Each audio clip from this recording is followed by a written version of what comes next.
Di nga tinatanungan nila sa akin, Kim, tinanong nila sa akin, Dogs, bibigyan ka ng $10 million, susubo ka ba ng bagat? Sabi ko, oo, men, $10 million na yun eh. Kahit ilabas pa nila yung video eh. Legit. Oo, wala na kami nandito guys, magbabakasyon na kami. Promise. Sasabihin pa nun ni AJ sa akin, Bibi, Ay, 10 million. pinagpurot na isubo mo, gano'n 10 million talaga. Oo. Ang ina, hindi na tayo babalik dito. Oo, man, legit lang legit ah.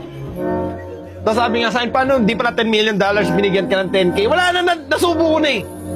Ano naman, babayadan na lang. Malay mo, dun mo talaga makikita ang tunay na pagkatao ko nung dun ko makilala sa gili ko, gagawin sagap pala ng bogat, yun na lang, no? Masarap talaga. Masarap talaga. Na-curious tuloy ako ah. Lalo pag malaki. Ano lasa? Wala. Masarap lang sa ano isubo kasi